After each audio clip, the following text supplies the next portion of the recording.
It's been years since the Atari 2600 has been out of production, but with the new Atari 2600 Plus and the Atari 7800 Plus now available, more people are buying older game cartridges to play. This is awesome because it gives new life to these older games. But if it were me, there are a number of games that I would stay away from. So I decided to share my list of top 10 worst games for the system, so you don't waste your money. Obviously, this list is subjective, and there are games that may be considered worst by some. I didn't include homebrews or games that were made after the life of the console. So let's start with number 10 and work our way to the absolute worst game ever for the Atari 2600. Coming in at number 10 is Space Jockey. Space Jockey is a side-scrolling shooter that oddly enough was designed by the infamous Gary Kitchen for US Games in 1982.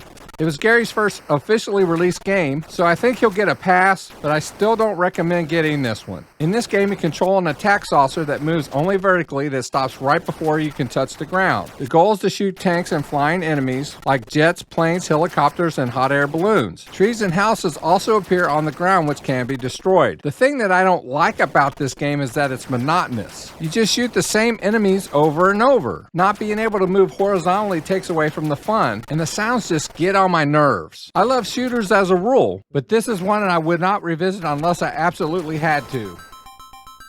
Number 9 on my list is Super Cobra by Parker Brothers. In this game, you're a helicopter that must fly through tight caverns, and the slightest misstep will cost you a life. Pressing fire deploys a laser and bombs, for which you must destroy defenders, tanks, and UFOs. You also have a limited fuel supply, so you must destroy fuel tanks to get more. The game mechanics in this version are horrible. The graphics and the sounds are equally bad. I love the arcade game, but this version to me is unplayable. Just steer clear of this version. Number 8 on the list is Double Dragon, which is a port of the arcade classic, and would have been a great game if it were playable.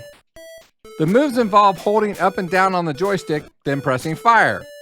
It becomes a problem when you want to move in one direction and execute a move not associated with that direction. This causes you to die when you shouldn't have. The music in this game isn't bad, but it doesn't make up for the problems with playability. If you want to get your Double Dragon fix, I'd look to another port for another console. Number 7 on this list is Skeet Shoot, a Games by Apollo in 1981.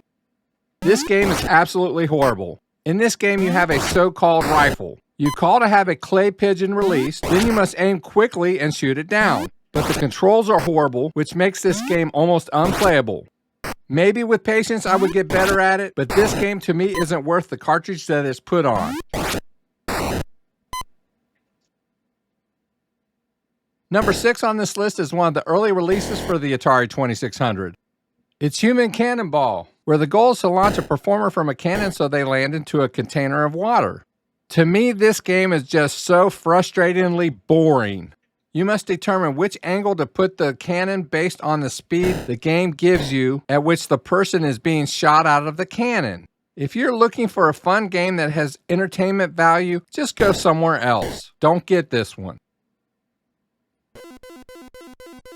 At number 5 is Tax Avoiders by Dunhill Electronics in 1982.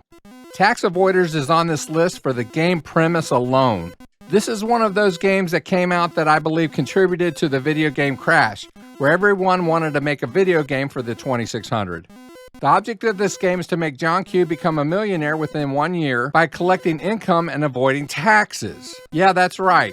There are 2 alternating game phases. In one, the player moves around the screen, collecting dollar bills and avoiding red tape. This represents maximizing income for the quarter. At the end of the quarter, the other phase has the player move around to manage his investments, while another sprite oscillates between an Internal Revenue Service (IRS) agent and a certified public accountant and an investment advisor. If the player is caught by the IRS agent, he is audited and always loses an audit, which costs 50% of his income.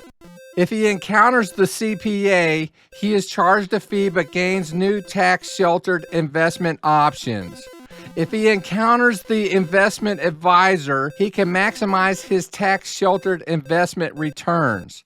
This is the dumbest video game I've ever played. and I would look elsewhere for a platformer to play for the 2600. Number 4 on this list is Snake by Data Age. This game is pointless. This game is supposed to be like Centipede, except the player moves into the center of the screen and can fire in 4 directions. The problem is that the player can only change direction in the fire by going to the corners and shooting from either the sides or the top or the bottom. And instead of a centipede, there's a so-called snake. And you earn points by shooting the other enemies.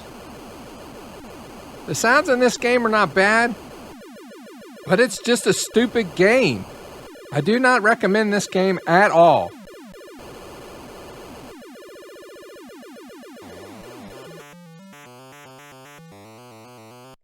Coming in at number 3 is Firefly. I'm not sure what's going on here.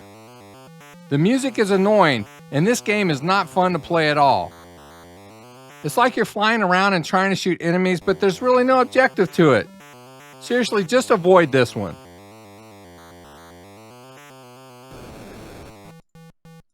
Number 2 is Bugs by Data Age. The goal is to kill bugs before the superbugs leave their nest. This game uses paddle controls to move left and right and to fire. There's a cursor on the screen, which is to target your fire. In the middle is called a flax, which is an enemy outside your ship when green. You must shoot the bugs emerging before they leave their nest, or they will damage your ship. How, I don't know. If the flax turns red, he's coming to your ship. You're supposed to lure him toward your weapon and into the line of fire before he touches your weapon and kills you. The problem is you can't do that, and you just die. And you can't keep up with killing the bugs either. This game gets hopeless really quickly, even when understanding the rules. Don't get this one. Before we get to the absolute worst game for the Atari 2600, there are a few honorable mentions that didn't make the list. First is E.T. Yes, E.T. for the Atari 2600 isn't on the list simply because it isn't that bad of a game. The problem with it was that people didn't read the instructions and didn't know how to play it. Howard Scott Warshaw actually put together a decent game in a short amount of time with limited resources back then and should be commended on this one. Having said that, once you understand how to play this game, winning this game is actually too easy, which doesn't make this game a great game either. But it's not bad enough to be on this list.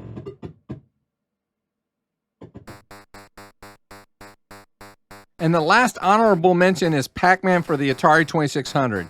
Yes, that's right. PacMan 2600 did not make this list. And yes, I did not lose my mind. I loathe PacMan for the 2600, but not because of the gameplay, but because of what Atari did to me as a kid. They lied to me and they told me that it was PacMan when in fact it was not. It's a maze game similar to PacMan, but the maze, colors, ghosts, tunnels, patterns, sounds, and fruits do not look in any way like the arcade version of PacMan. Having said that, the game's playable and does have some value to it. It can be fun and enjoyable if you look at it in a different light. I just cannot look at it and call it PacMan.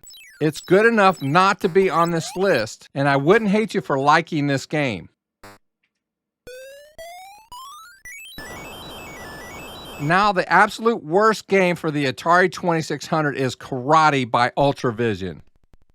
This game looks and plays bad, and there's absolutely no control in this game. It's pointless as a game, and it boggles my mind as to why someone would think that this would be a game that would be fun and that would sell. And this is another one of those games that contributed to the video game crash, in that it showed that people would spend money for horrible games. This is an absolute train wreck of a game. So that's my top 10 worst Atari 2600 games of all time. What are the games that you hate the worst for the Atari 2600? Let me know in the comments. I just want to thank you for watching the video. If you've made it this far, be sure you hit the like button. And if you enjoy this type of content, be sure to hit the subscribe button for more. And feel free to leave a comment, as I'm good to replying to all of them. Thanks for watching, and we'll see you on the next one.